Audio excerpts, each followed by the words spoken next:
This lecture is brought to you by CNCB Academy of Science and Technology. Visit us at cncbacademy.com. This is the third part of the lecture titled Theory and Techniques in Quantum Computation, and directly sent out from the Department of Physics. So let's get started. We'll start from where we left last time. So for that I will fast forward.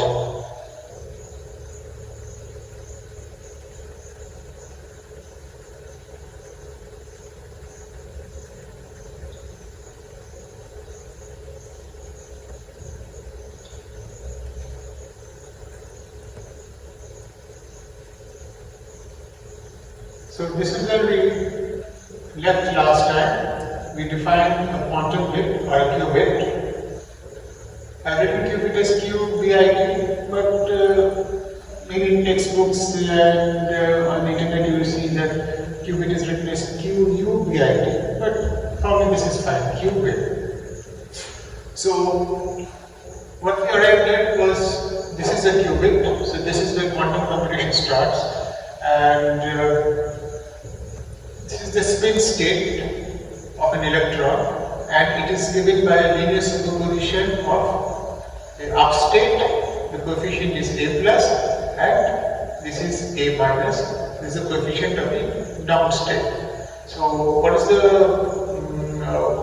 the significance of A plus? A plus mod square gives you the probability that if you take a measurement along z direction, then the probability, that is the probability of measuring the spin to be up, and A minus mod square is the probability of measuring the spin to be down. So let us go back a little and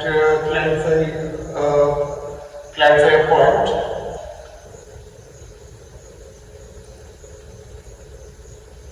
So last time we were just talking about measurement to be taken. This is the z direction. We are taking measurement in the z direction, and we prepared this, and the spin was pointing in this direction.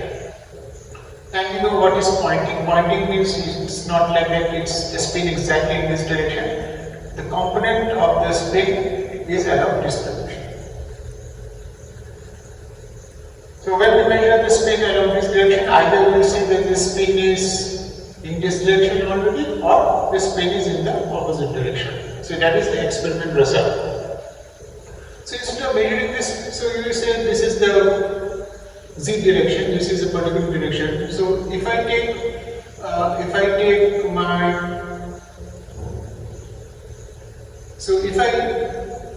if I try to measure the spin in this direction, so I prepare my spin in the same direction. So this spin is in this direction, and I want to measure what is the component of the spin in this direction. So I apply a large field. There also you will see the same kind of qualitative result. So if you do an experiment, sometimes you will see that you are getting the spin to be in this direction, and sometimes you will see the spin to be in the opposite direction, just like in the z direction. The qualitative result is the same, so whatever direction you choose. So instead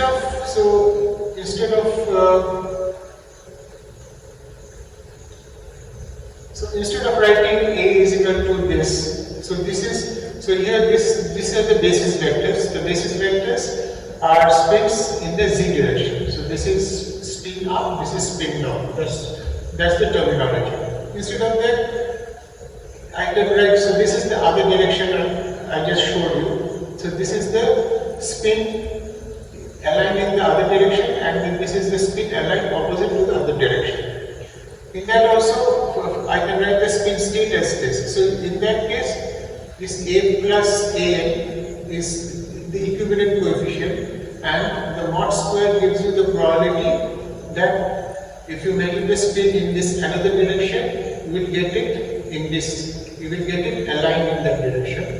And A minus N mod square gives you the probability that if you measure the spin, it will be aligned in the opposite direction of opposite direction, direction of opposite direction.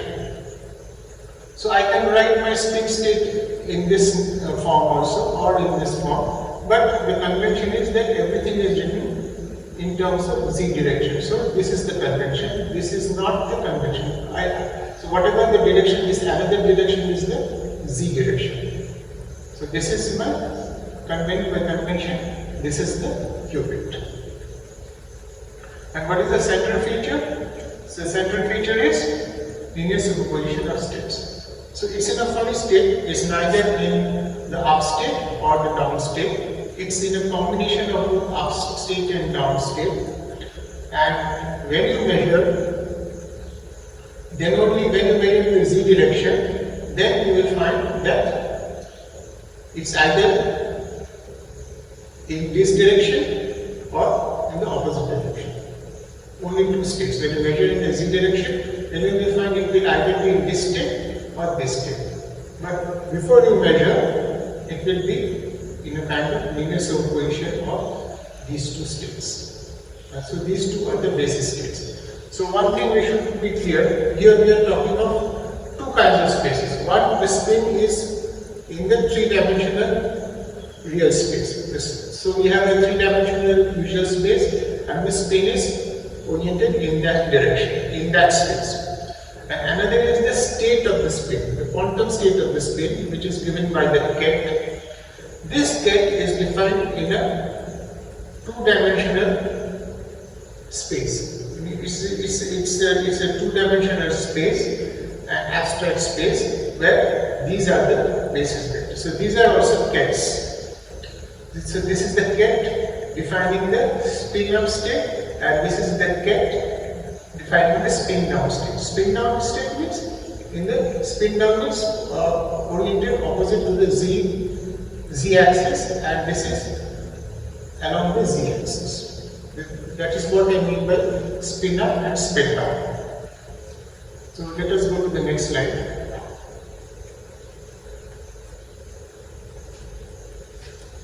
Now this is my ket spin state. Okay, this is my spin state, and this is my normalization. By normalization, I mean this is a scalar product. You see what is the, this is a ket, this is a bra. So this is the ket and this is the bra, and so this is a scalar quantity, and this scalar quantity I demand should be equal to 1. And let me just adjust clarity a little.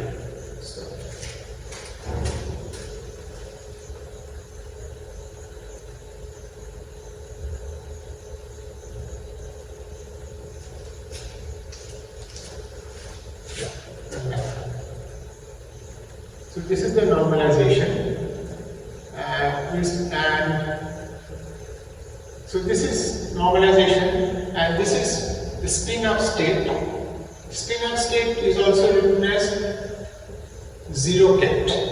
This is the convention, because the electron is a two-state system, but we are not always working with electron. We will see that. So we are not always working. We can work with other kinds of systems, which is a two-state system. Other kind of system is a two-state system. In that case, the spin up and spin down may be confusing. So in that case, we will write this zero state.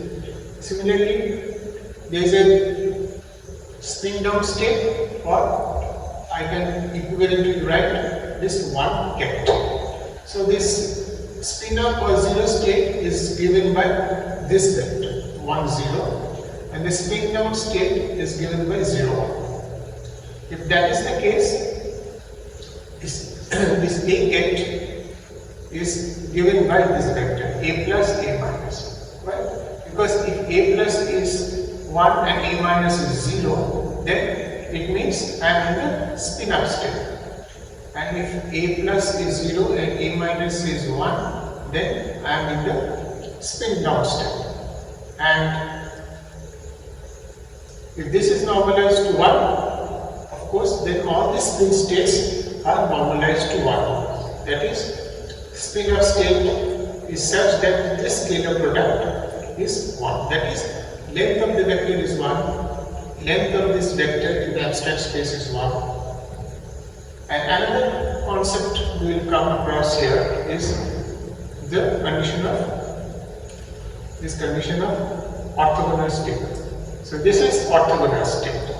What do you mean by orthogonal state? So if I take a scalar product of this, so this is my up ket and this is my down. This is the bra version of this down ket, and if I take the product, it should be 0. Or if I just interchange also, if I take a scalar product of up and down, it should be 0. So this has significance in quantum physics. So these are called orthogonal states. So plus and minus, this up and down are orthogonal states. And what they signify is that by doing a measurement, I can tell that these two states are completely different. So if I measure the spin along z direction for, say, this up state, I will always get that the spin is up. And if I measure the spin along z direction for this down ket, I will always see that the spin is in the opposite z direction. Every time I do the measurement on this ket, I will see that the spin is in the opposite z direction, and here it is in the positive z direction. That means the measurements are always different. That implies that these two states, this plus and minus, are very different states, and that mathematically it's reflected in this relation, orthogonal states. So if you take a scalar product, you get 0. And what do I mean by, so let's do a little bit of mathematics. So this is here, what do I mean by this? So this is my ket and this is my bra. So ket is a column vector and bra is a row vector, but here I missed out the star, so here it should be a plus star and a minus star. Okay. So when you do the multiplication, what you get is a plus mod square plus a minus mod square should be 1. That is what our demand was. And if you go back,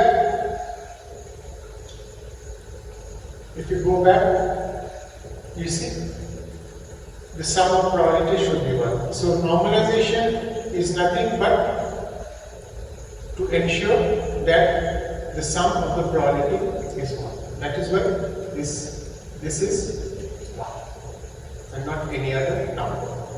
That is the significance. So we will now go to a very important aspect of quantum mechanics, the postulates of quantum mechanics, and we come to observable and representation. So in quantum mechanics, observable is something very important. So anything that you observe, you measure, is given by an operator. So if you measure the spin along the z direction, so that measurement along z direction is given by an operator in quantum mechanics. But in classical physics, this measurement is not given any special status. So in quantum mechanics, this is any measurement that will yield a real value. You just take a measurement of the system, and some measurement you can take, you can try to find the momentum of a particle or try to measure the spin along z direction. Each of this observable will be represented by an operator. So we represent the operator as M. So when there is an operator, it should act on something. So what does it act on? It acts on get. So what is the significance of this operator m? So you see, so this is a get. So this is some get a. Okay, and if this operator acts on this get a, if it so happens, it will not happen every time. In only special cases it will happen. So if m acts on a, what I will get? I will get back a, but at the same time I will have a number here. So lambda a is a number. So when I am talking of observable, when I measure something, it should be a real quantity. It cannot be an imaginary quantity. That is what observable means. Whatever we have. So the idea is this lambda a should be real. And if this lambda a should be real, then this matrix has to be a particular form of matrix, which is called the Hermitian matrix. So we know, we have already dealt with what is a Hermitian matrix, and A is called the eigenvalue. So here we have learned a very important thing, that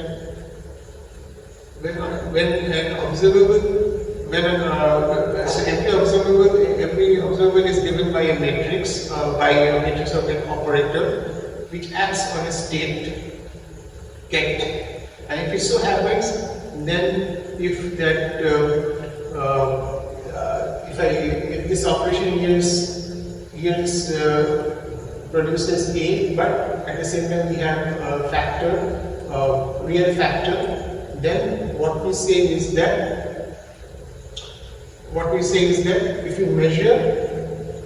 if you measure this quantity, if A is the state of the system, so in quantum mechanics, the state of the system is given by the get. And if you do the measurement of this particular observable, we will always get this value. So that is the significance of this lambda.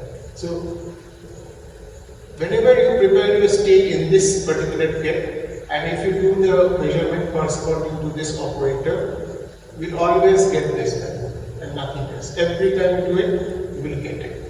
But there will be cases where you have prepared the system in a particular state, like this A, and the observable, the operator acts, but whatever you get on the right hand side is not of this form. That means, it actually means that when you measure the observable corresponding to M for this state, you won't get a particular value. So if you do the experiment many times, you will get different values. And we will see that. We will realize this through an example. So lambda A should be real, and that is guaranteed. So lambda has to be real, and that is guaranteed by the fact that this M is Hermitian. And why do I say so? So let's look at this. So why Hermitian M guarantees that lambda should be real? So let us look at this quantity, right? AMB. So this is like, so M is a operator acting on a get. So if M acts on this, so this is a B get. When M acts on B get, what do I get? I get another get. And so this get and this bra, what I get is a scalar product. So this thing is a scalar product. Similarly, if M acts on A, what I get is a get. And again get, and on the left hand side I have bra, so this is a scalar product. So this is also a scalar product. So these are all gets. So M is my, say, observable. So this is the matrix corresponding to the observable. So if this property is satisfied, so this is the scalar quantity, and this is also scalar quantity, and I take the star of this. If this condition is satisfied, then what happens? So what does it mean basically? So what I will just go here. So you know, when you talk of Hermitian matrix, we have to talk about the adjoint of a matrix. So this M adjoint. So the definition of Hermitian is M dagger should be equal to M. That is Hermitian. So M dagger A. So this is the element corresponding to the A row and B row. So that should be equal to, by definition of adjoint, that is should be equal to you take the matrix M and then take the Bth row and Ath column and take the complex conjugate. Right? So this is so here we have used the definition of adjoint. And here now, if this has to be equal to this is the property of Hermitian matrix. M dagger AB should be equal to MA. So that means M star BA should be equal to MA. And this is what we have written. Right? This is what we have accepted in slightly fancy way. So what that means?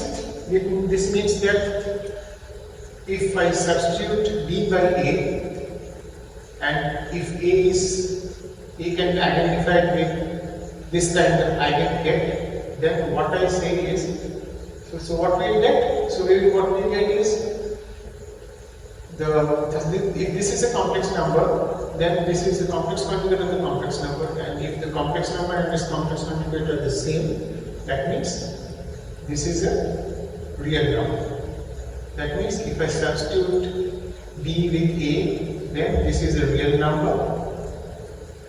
This is a real number. That implies, so M acting on A gives me lambda, and if A is normalized, so we get lambda, so lambda A has to be real. And what is the importance of this quantity? A, M, lambda. So if A is an eigenket of M, then you will always get lambda. So there is trivial.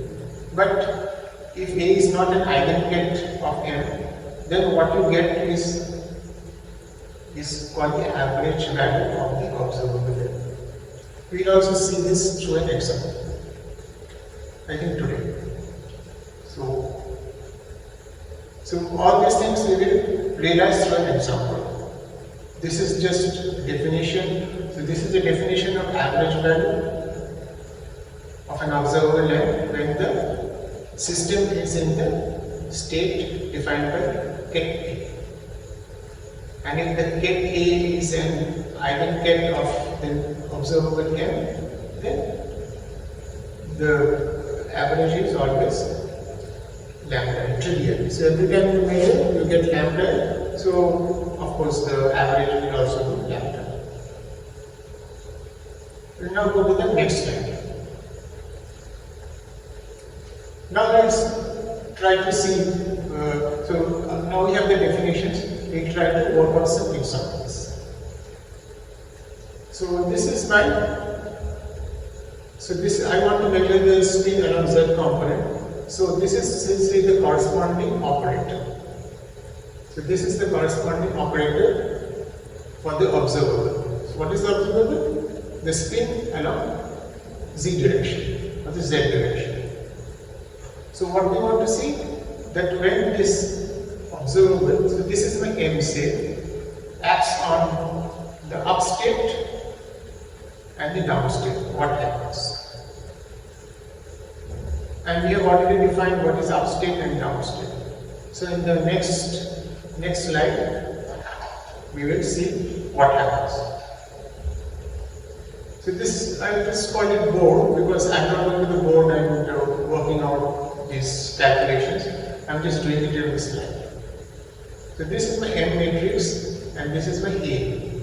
Now I am just trying to connect. So this is my M matrix, so this is my operator which measures the spin along Z direction. So when this operates on this ket, what do I get? You can easily see, you get this back, you get back this ket, and here we have 1. So trivially lambda should be 1. So here and what I am assuming is that my spin along Z direction is 1 and spin along the minus z direction is minus 1. So this is an assumption. So that is how I have chosen the matrix. Right? So the spin along z direction is 1 and the spin component along minus z direction is minus 1. So that is how I have chosen. Or the spin along any direction is plus 1 and the spin in the opposite direction is minus 1.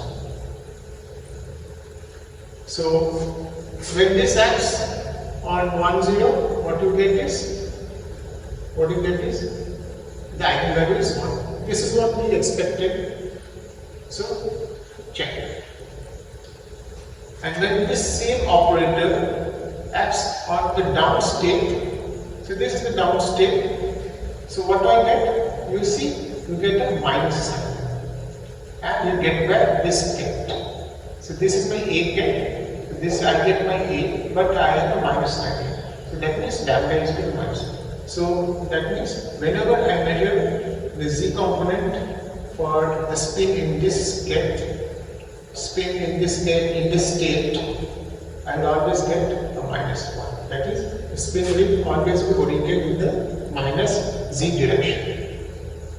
And here, the spin, if the spin is in this state, it will always, whenever I measure, I will always get plus 1. So that's the idea. So this is along z direction. So why z? I can measure it along x direction.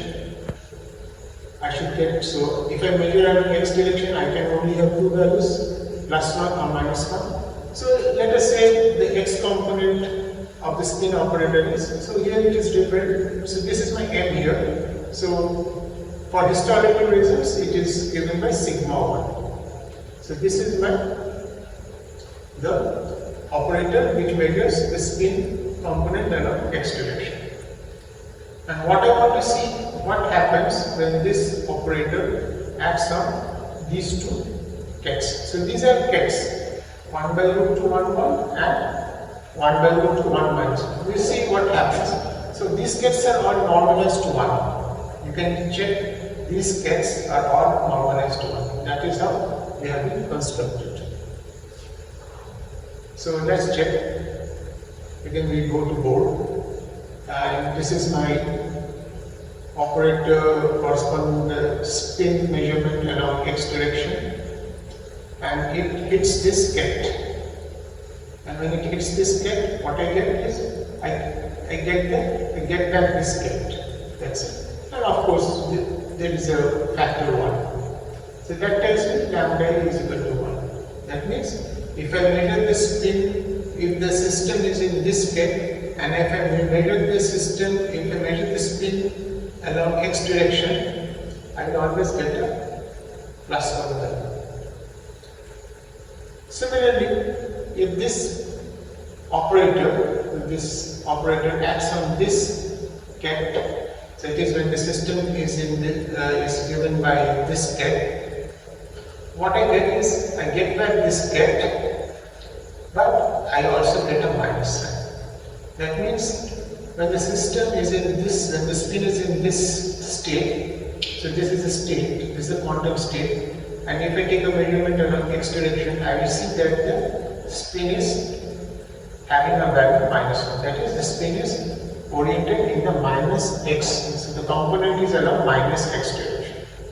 Here the component is along the plus x direction, and the component is 1. Here the component is along minus 1 direction, minus x direction, and the component is minus 1. Why x? Why not y? Even for, similarly for y, we can do the same thing. So this is, so for y, this m is given by sigma 2 for historical reasons, and sigma 2 is given by 0 minus I. So this is the operator which represents this measurement of spin component along y direction. So this is the operator m, and this operator, what do you see? What happens when this operator acts on this ket and this ket? Let's see. So this is again normalized to 1. Check. This is normalized to 1. You should always check that these are all normalized to 1.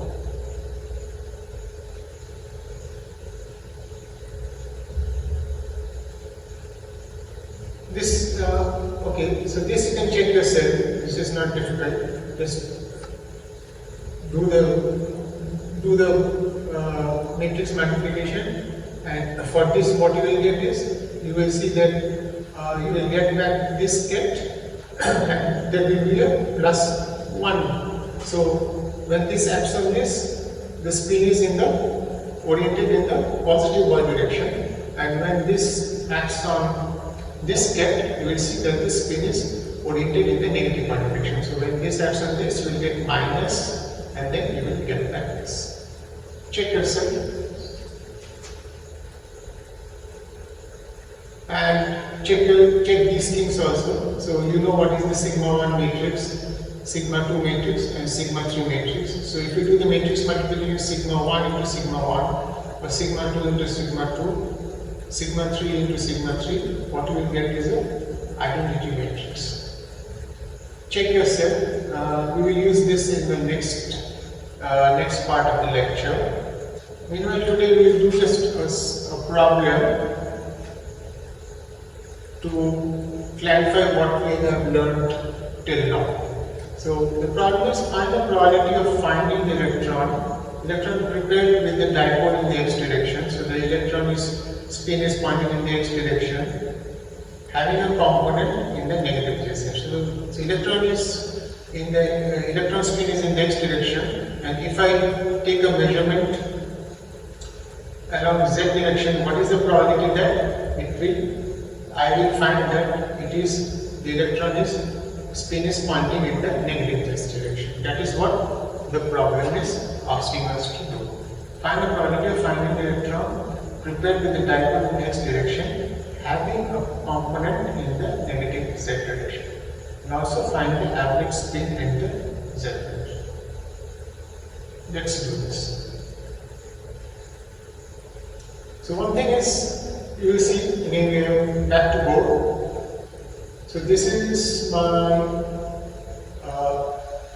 my operator corresponding to measurement of spin along z direction. So this is when this operator acts on this get. So this is my get corresponding to the electron pointing in the x direction, and this is my sigma 3 matrix. So this is for measurement of spin along z direction. When this acts on this, I will not get a form like this, as I was telling you at the beginning. So this, I will not get a form like this. Lambda is some real number and 1 by root 2. I will not get this. I will get something complicated. So of course, that means, of course, when I do this measurement, I will not get a fixed value of the z component, but I will get different values of z component. So if I do the measurement, so maybe I will get plus, sometimes I will get plus, and sometimes I will get minus. That is what, because the spin component along the z direction can have only two values, plus 1 and minus 1. So what is the probability? The probability of getting minus, so the probability of the spin being in the negative z direction is, remember, a minus mod whole square. And what is a minus mod whole square here? So this is my a plus. So a plus is 1 by root 2, a minus is 1 by root 2. So 1 by root 2 whole square is half. That is the probability of finding the spin in the negative z direction when the spin is having this state is half. So if the probability of finding the spin in the negative x direction is half, then there is another option, probability of finding the spin in the positive z direction. That is, that is also half. So half plus half is 1. So they have the problem we have been asked to find out the probability along negative z direction. So this is the answer. This is half. So you can, from here you can see that if the probability of finding